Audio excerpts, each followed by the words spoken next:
Hey guys, welcome back to another lecture video for Chem 115. In the previous lecture video, we learned how to calculate the average rate of reaction, the instantaneous rate of reaction, and the initial rate of reaction by essentially applying the slope formula, which parallels the formula for reaction rate, or rate of reaction. In this lecture video, I want to take this concept further and discuss relative rates. To do so, we're going to go ahead and revisit a chemical reaction that we looked at in the previous lecture video. We're also going to revisit the kinetic data that we worked with from the previous lecture video to better understand the idea behind relative rates.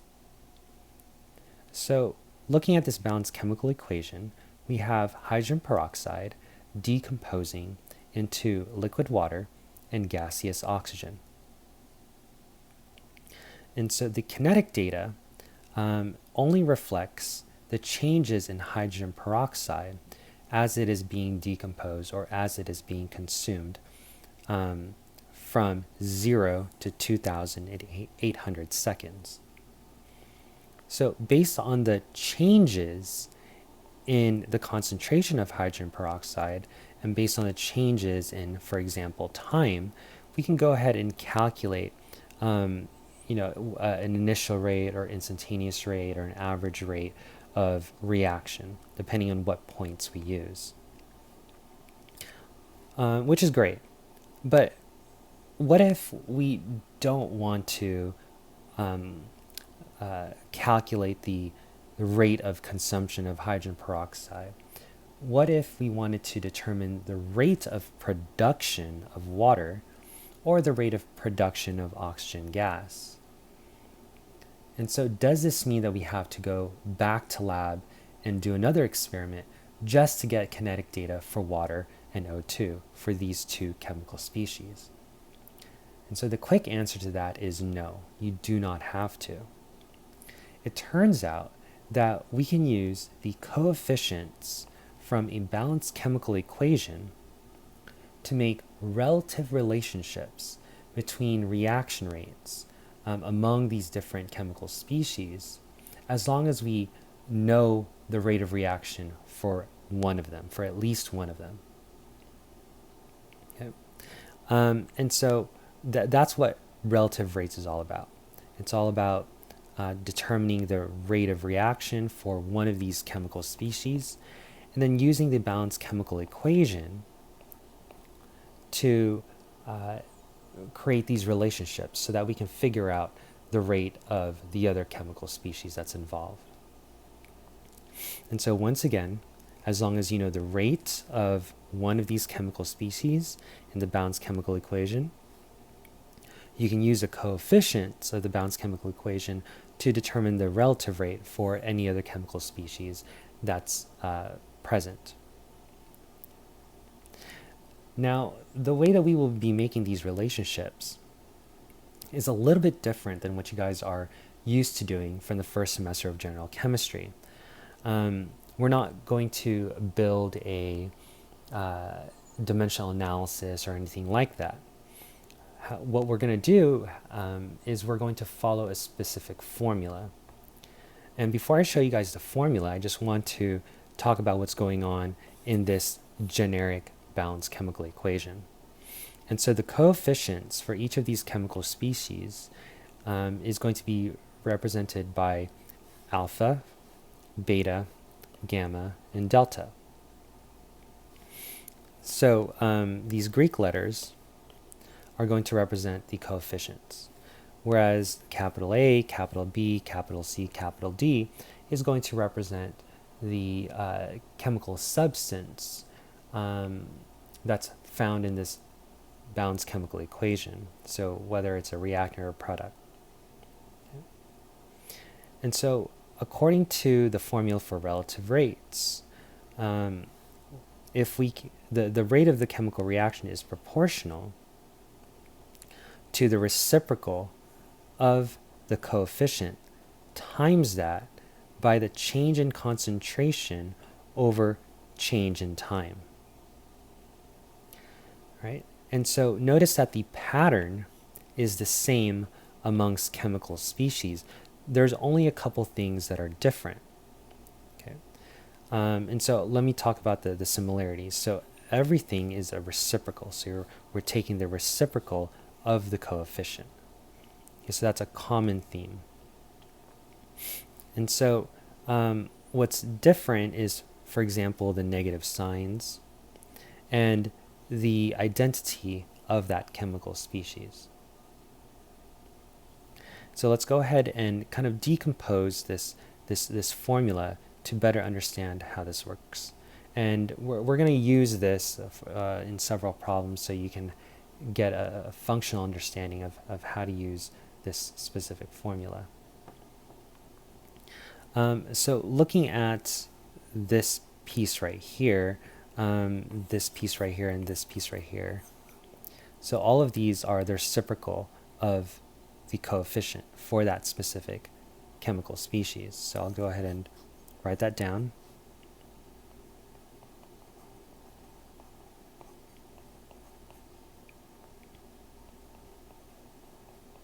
So this is the reciprocal of the coefficient.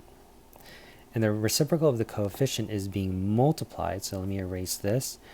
So there's a multiplication between these two by the rate of either, consumption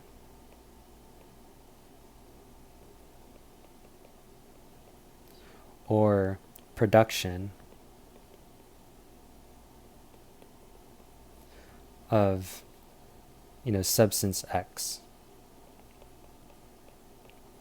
Okay, where X is going to represent, any substance you guys can think of. Okay. And so if the question is asking for you to determine the rate of production or the rate of consumption, then what you're doing is you're solving for this whole piece. Okay. And we'll see that in a few examples. And so whether or not it's consumption or production just really depends if it's a reactant or a product. And so I want you guys to notice, I'll highlight it, I want you guys to notice that there's a negative in front of A and B, because A and B are representing the reactants. And so in the course of a chemical reaction, it makes sense for reactants to be consumed. And so therefore their relative rates is going to get that negative. Whereas C and D is representing products. And so since products are being formed, they're being produced, the sign in front is going to be a positive, right? And it's not really indicated, but if there's no negative, we have to assume it's a positive. Okay. And so when you guys are using this formula, you guys are choosing two of these to make that relationship. Okay, so you're either choosing this to this or this to this, etc., etc. You're not using all of them in one go. And we're going to go ahead and see that in just a second. Okay. So this is the generic formula that we're going to be using to make this relationship amongst the different rates based on the substance that we're going to be studying. All right, so let's go ahead and apply this formula to a couple of questions just so we can get some familiarity with how to use it. So this, in this example, here we have that hydrogen peroxide that we've been using, and it's decomposing to produce liquid water and O2 gas. So the first question that we're going to address is it's asking for the average rate of production of H2O between 400 and 1600 seconds. Okay, so this is the kinetic data that we've used in the previous lecture video, and this is the same kinetic data that I showed you in that first slide in this video. And so once we determine the average rate of production of H2O, then we're going to determine the average rate of production of O2 between that same time period. Okay. All right. And so let's go ahead and address the first question. Since we're trying to find the average rate of production of H2O, that tells us that H2O is going to be involved in our related relative rates formula. And looking at the kinetic data, since we want 400 to 1600 seconds, the chemical species that reflects this specific time period is hydrogen peroxide. So in other words, what we're going to do is we're going to compare the rate of consumption of hydrogen peroxide to the rate of production of H2O. And so since we're only comparing hydrogen peroxide and H2O, we're going to go ahead and just make the relative rates formula specific for these two. And so how the pattern goes is that we're going to take the reciprocal of the coefficient, so it's going to be 1 over 2. Then we're going to multiply this by the change in concentration of H2O2 over the change in time. And that's going to be proportional to the reciprocal of the coefficient for the next chemical substance that we're trying to figure out and study, which is going to be H2O. So that's going to be 1 over 2 times this by the change in concentration of H2O over change in time. So I do want to note, I want you guys to note that we're trying to determine the average rate of production of H2O. And so what we're really solving for is this whole entire piece. Okay. Now, before we move forward, there's one more thing that we need to add. This hydrogen peroxide is a reactant, so therefore it needs to have the negative sign. H2O is a product, and so therefore we don't need any negative sign in front of that 1/2. And so since this is going to describe the rate of production of H2O, we're treating this whole thing that I boxed in black as one variable. So you can think about it as like x. So that means that we're going to have to take this 1/2 and move it to the other side. And the only way for us to do so is to multiply both sides by 2. And so once we multiply both sides by 2, what we get is negative 1/2 times this by 2 times this by the change in concentration of H2O2 divided by delta T is equal to the change in concentration of H2O over delta T. And so multiplying these two, they'll cancel, right? And so what we get is, let me just do a quick shortcut here so I don't have to rewrite it again. Okay. And so since the 1/2 and the 2 cancels, all we get is negative delta of the concentration of H2O2 over delta T. Okay. All right. And so we're able to simplify our relative rates formula down to this. And so to determine the rate of production for H2O between 400 and 1600 seconds, we need to be able to determine the rate of consumption of hydrogen peroxide. And we know how to do this based on the previous lecture video. All we're going to do is expand this definition of rate to describe the final state and the initial state. Or in this case, the final state would be 1600 seconds and initial state would be 400 seconds. Another way for you guys to think about this is, calculating its slope or using the slope formula. So this is going to be y2 minus y1 over x2 minus x1. Okay, we're going to put that negative here. And so since we have the kinetic data for hydrogen peroxide, we're simply going to be using these values that's given to us. So I'm gonna mark the 400 line and the 1600 line. And so once again, it doesn't really matter what you say as 1 or 2, just as long as you're consistent with it. So I'm gonna make 1600 my x2. That means my 400 is going to be x1. And so therefore this is going to be y2, and then this is going to be y1. All right. And so here in this case, I have a 0.73 with 3 zeros. Okay. So 0.73, 1, 2, 3, minus 1.72 with 2 zeros. Okay. Divide this by x2. x2 is going to be 1600, and then x1 is going to be 400. So 1600 and 400.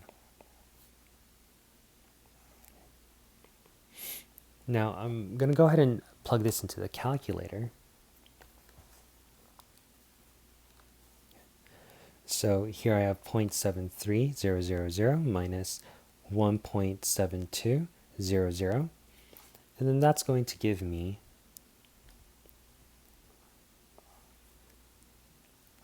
negative 0.99. Now for sig figs, since we're applying subtraction, it's just going to be the least number of places after the decimal. And so it turns out that 7200 has 4 decimal places. 73000 has 5 decimal places, 5 places after the decimal. And so I'm just going to go ahead and put in 00 for my sig figs. Okay, now when I subtract 1600 by 400, that's going to give me 1200. Okay. So I'm going to go ahead and divide this by 1200.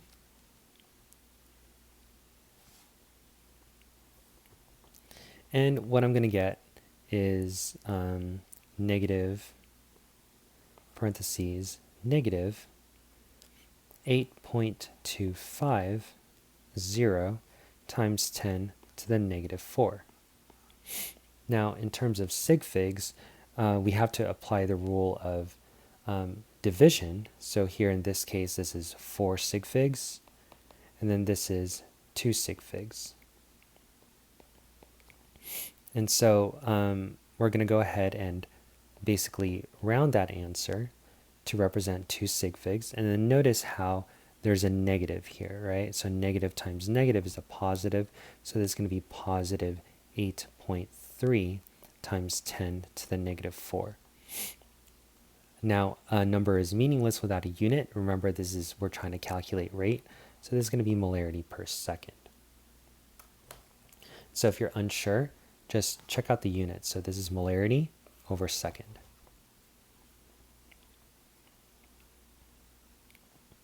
All right. So now that we've figured out the rate of consumption of H2 of hydrogen peroxide, so that's going to be this is going to represent H2O2 over delta T. Okay.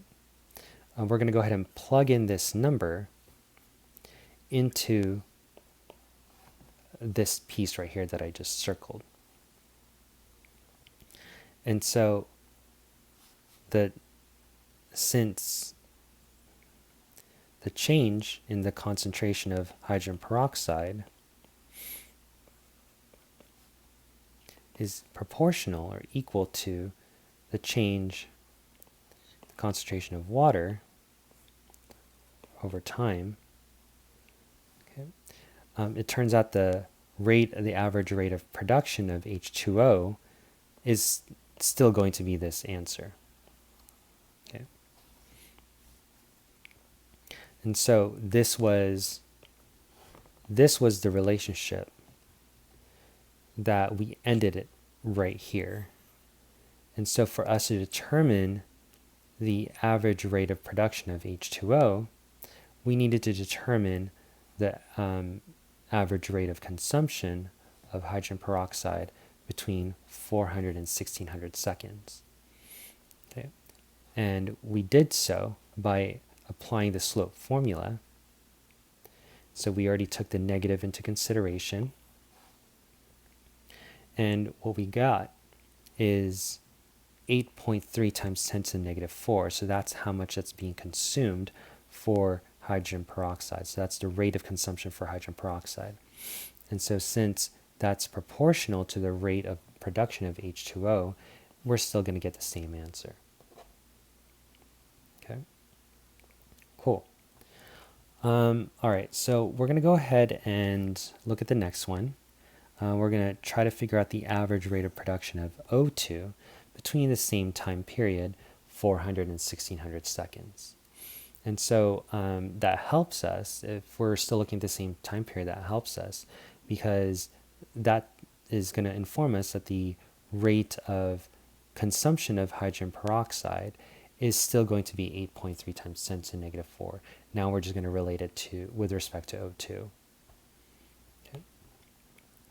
And so since this kinetic data is with respect to hydrogen peroxide, we know that we have to use hydrogen peroxide.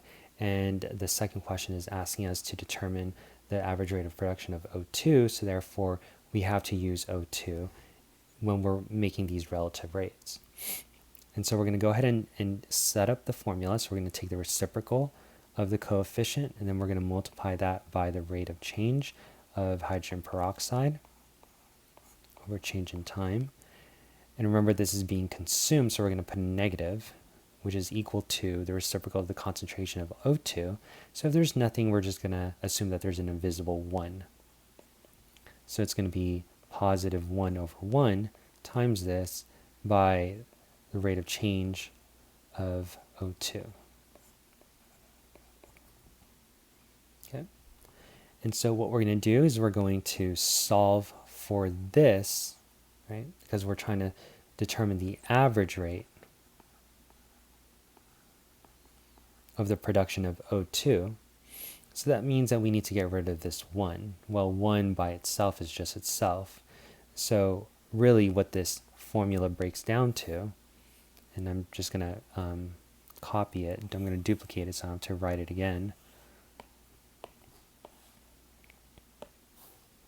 Okay. And so since the coefficient is 1 over 1, we can just go ahead and ignore that piece, and this is what we're left with. And so to determine the average rate of production of O2, we need to know the average rate of consumption of H2O2 in that same time period. And so we already know the answer to this because we did it in the previous problem.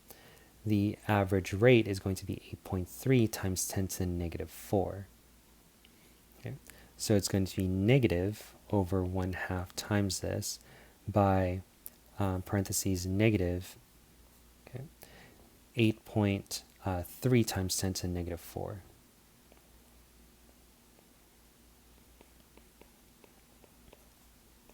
Molarity per second.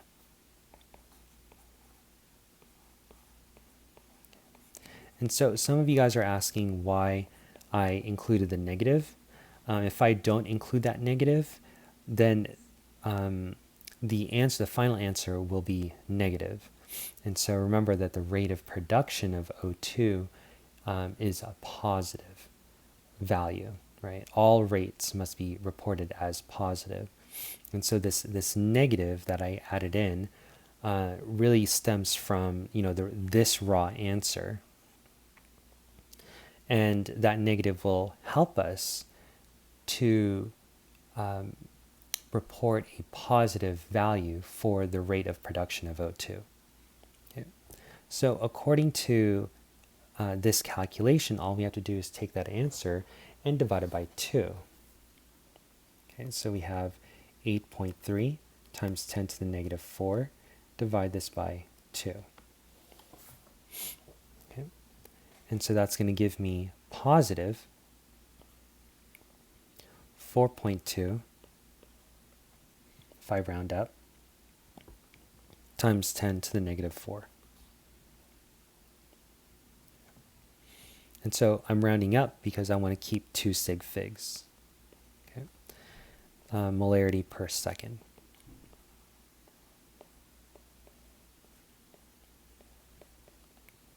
And so the average rate of production for oxygen gas between 400 and 1600 seconds is going to be 4.2 times 10 to the negative 4 molarity per second. All right, so hopefully you guys are seeing the patterns here. It's easy peasy. All we're doing is we're using this concept. We're using this generic formula, and we're only picking 2 of the chemical species, and we are relating them to each other. Okay. And so once you are able to determine the rate of consumption or production for one of these chemical species, then you can go ahead and plug it into your relative rate formula and solve for the rate of the other chemical species that you're trying to figure out. All right, so we're going to go ahead and do one more example. And so this time it's more or less like a word problem. There's no tabulated data or anything like that.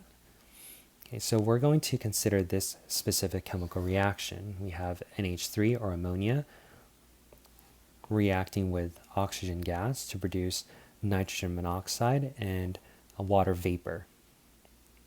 And so according to this problem, the initial concentration of ammonia is 4 molar. After 25 seconds, the concentration of ammonia, notice that there's a bracket, so that means the concentration has decreased to 2.560 molar. So the first thing that we're going to do is we're going to figure out the rate of consumption for ammonia, or NH3. And so looking at this kinetic data, or looking at the given information, everything is already with respect to NH3. So if you want to determine the rate of anything, we know we're going to have to apply the slope formula. And so we have y2 minus y1 over x2 minus x1. Or another way to do this is, final minus initial, right? Final minus initial. Okay, both of them will work. Just make sure that the final at the top is representative of the concentration. The final and the initial at the bottom is going to represent the time. All right. So if you read through this problem, they already told us that the initial concentration is 4 molar. And so that's going to be written on Y1, or the initial. Okay, so I have 4.000 molar. Okay. And so if we read further, the concentration of ammonia decreased to 2.560. So that represents the final state. So that's going to be 2.560 molar. Now, in terms of the time, it says 25 seconds, right? So after 25 seconds has passed. So it already tells us that the final time is going to be 25, but it didn't really tell us what the initial time was. And so if you think about the course of this chemical reaction, if the initial concentration is 4.00 molar, then that means that we are starting at 0 seconds. Okay. Right. So sometimes you have to kind of like read between the lines to be able to get that last value that's missing. All right, so we can go ahead and calculate this out. So I'll go ahead and do this in my calculator. So I have 2.560 minus 4.000, and that's going to give me a 1.440. So I'm going to keep, 3 places after the decimal because I'm applying the rules of sig figs for subtraction. So 25 minus 0, that's still 25. And if I were to divide these two,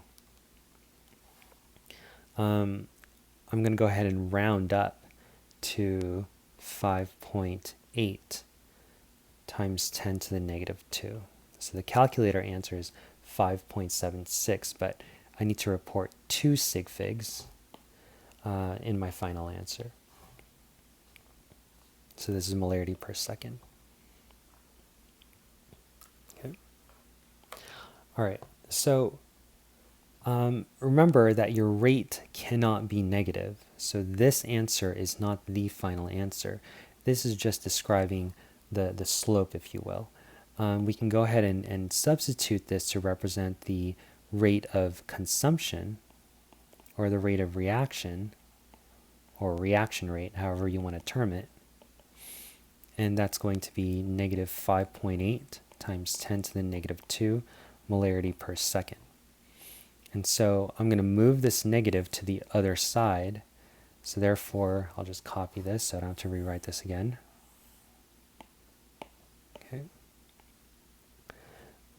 So therefore, your final answer is going to be positive, right? And I moved it to the other side by dividing both sides by negative 1. And so what this is telling us is the rate of consumption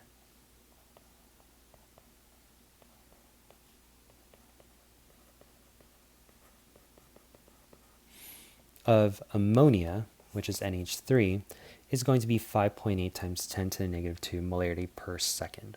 Okay? And that's it. All right. And so we were able to figure out the rate of consumption of NH3, and that is 5.8 times 10 to the negative 2 molarity per second. And so we're now going to go ahead and figure out the rate of consumption for O2.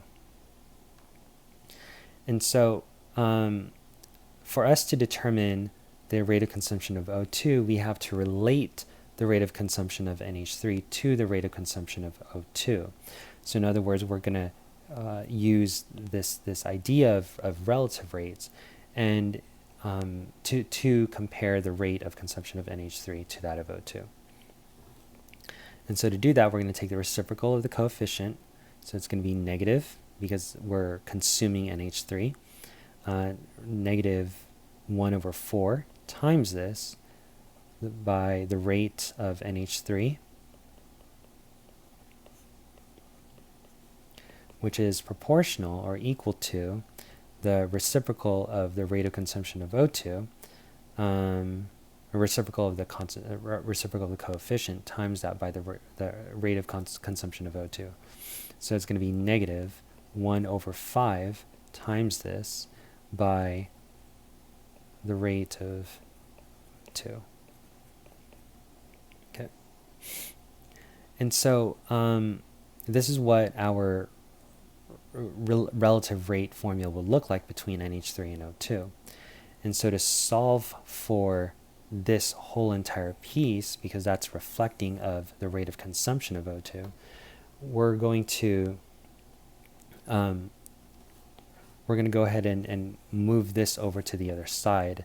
And when we do so, it's going to be negative 1/4 times this by negative 5 over 1 times this by a change in NH3 over delta T is equal to O2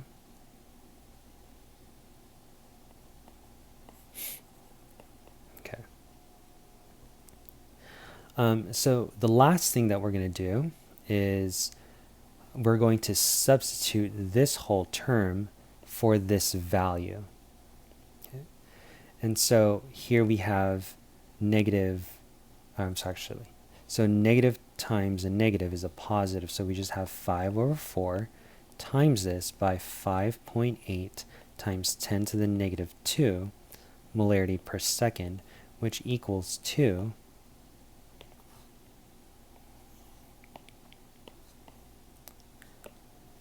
the rate of consumption of O2. Okay, and so if I were to take that answer, so I'm going to take 5 divided by 4, multiply that by 5.8 times 10 to the negative 2. I'm going to still record 2 sig figs, so it's going to be 7.3 times 10 to the negative 2 molarity per second. So this is going to be the rate of consumption for O2. Okay. And so remember that the rate needs to be positive at the very end. So please don't add in a negative to this value. All right. Cool. So we're going to go ahead and do one more problem. We're just not so much one more problem. We're going to go ahead and do part C to this problem. And so we figured out the rate of consumption for NH3. We've figured out the rate of consumption of O2. Now we just have to figure out the rate of formation of H2O. And so I'm going to go ahead and still use the value for NH3 to make this relationship. If you guys want to use the value from O2 to make this next relationship, you can, because you already figured out the answer, which is 7.3 times 10 to the negative 2. But here in this case, I'm just going to go ahead and use 5.8 times 10 to the negative 2, just because this value here came from this problem, from the given values in that problem. That way, for instance, if I happen to make a mistake in part B, my answer is not reflected in part C. Okay. All right, and so since I'm relating NH3 to H2O, I'm going to once again create a relative rate relationship by taking the reciprocal of the rate of consumption of NH3 and making that equal to the rate of production of the reciprocal of the coefficient for H2O.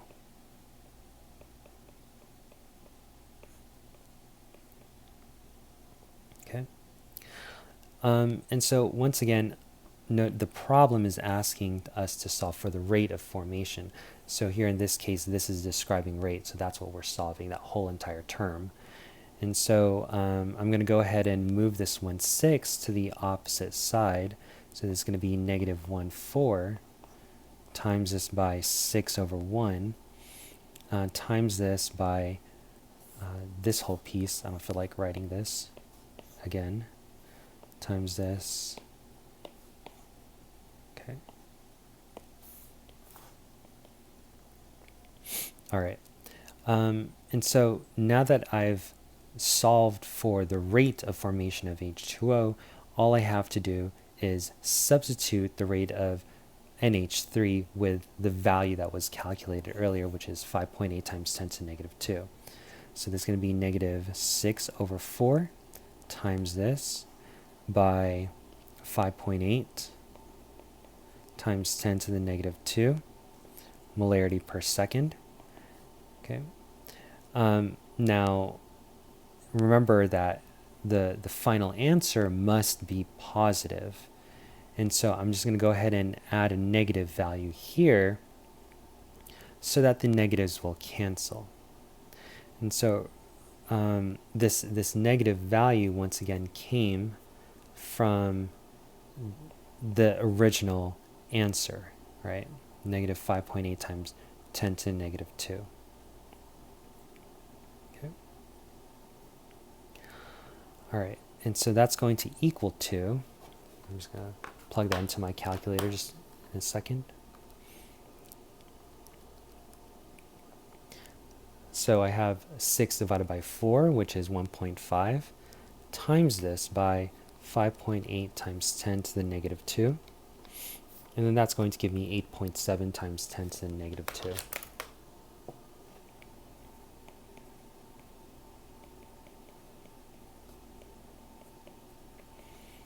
And this value is going to represent the rate of formation of H2O. Okay. All right. So that's pretty much it for this lecture video. Hopefully by going through, some examples, you guys are able to understand how to use or how to relate the rates using the balanced chemical equation. And so hopefully you guys understand my train of thought, my logic. The negatives, I know sometimes students get kind of tripped up on it, but just think about the overall concept. The rate that you're going to report is always positive. So if you get a negative value, you either take the absolute value of it, or you add in a negative somewhere in the multiplication so that it cancels out. Okay. And so for you to perform relative rates or related rates, you need to know the rate of at least one of these chemical species. If you know one, for example, here we determine the initial rate, or I'm sorry, we determine the rate of consumption of NH3 in the beginning of this problem. We can go ahead and use that calculated value to figure out the rate of consumption or production for any of these other chemical species. All right, so that's pretty much it for this section. I'll see you guys in the next lecture video. Bye.